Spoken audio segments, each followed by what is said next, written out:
5 seconds to go.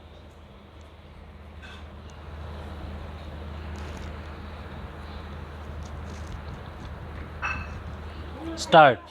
Sir, with regard to the family planning program of the Government of India, it is true that our government and our country have been perhaps the pioneers in respect of taking advantage of the World Health Organization expertise and assistance in regard to family planning program, and that in the last several years one cannot ignore some of the good sides of the achievements of the family planning program. Sir, I would like to invite the attention of the government to two aspects of the matter. One is that after having got this experience of some years, more than a decade or two, can we not have some kind of a sustained uniform policy with regard to the various projects and programs of family planning, particularly with regard to two things. One is the assistance that we would like to rope in of the voluntary agencies, because by its very nature this is not something which the government can do. Government can spend money, government can give encouragement, but basically it is a question of educating the people, educating the illiterate, and educating the people in the countryside, and also taking the maximum possible help from the voluntary social institutions, in which a large number of women organizations are also doing a lot of good work. In this regard, the complaint I hear is that the policy of the government in regard to incentives offered as not quite free from faults.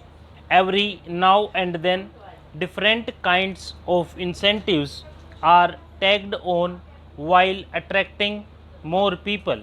Then those incentives are not maintained for a particular period of time, so that certain incentives are withdrawn and certain new incentives are given.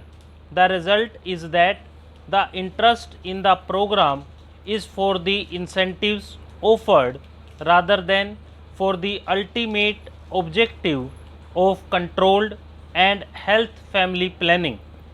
I would therefore request the government to ensure that the family planning program has a certain sustained outlook, that the incentives are well thought out, and that there is no change every now and then in regard to this or that incentive. Then this should be free from very serious error. This is not only an error, I would say it is a criminal thing. In the name of operations, a large number of old people, children, and boys are also hooked into the whole thing, because they get some extra financial incentive. Now I come to demand about the freedom fighters. I endorse very warmly many of the points which my honorable friend made when he talked about genuine and bogus freedom fighters. In fact, the government of India themselves, in various replies in the past in this august house, have told us about how many bogus cases were also found out. Here we must remember that to some extent we, the elected members of state legislature and parliament, are also responsible for giving false information or false certificates. I am not saying that this or that particular person has done it, but when the government say that in the absence of any proper proof, the certificate of a member of parliament, of member of legislative assembly should be attached, surely the member or parliament or member of legislative assembly should be 100% sure of his facts, and he just should not do it by way of obliging any person. It is there where the bogus cases come in. I am only making an appeal through this speech to members of legislative assemblies in state legislatures and members of parliament here that we take extraordinary care so that we do not issue certificate liberally or irresponsibly, because otherwise it becomes more difficult for the government. The second point is that some freedom fighters are not yet included in this scheme. I do not know whether the minister has ready information at hand in this regard.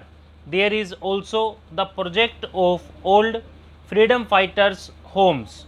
I remember there is one in Delhi, but it is neglected. Some of the old freedom fighters who are living in Delhi are staying in this house. There is no one to look after them.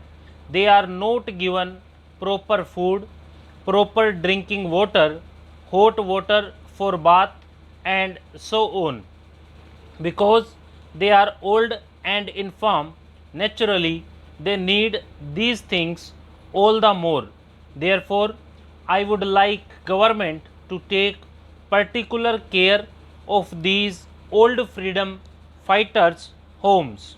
Lastly, although I know that the government of India have paid a lot of money to these freedom fighters, I see from letters received by me not only from Gujarat but from other parts of country as well, that the papers of freedom fighters are not disposed of, although the applications had been properly sent through the state administrations and more than 2 years have elapsed. Some of them are above 65. If they have to wait for another 1 or 2 years to get their pensions, they may not be available to take it. We are prepared to give some additional grants to them if the minister wants it that way. Stop.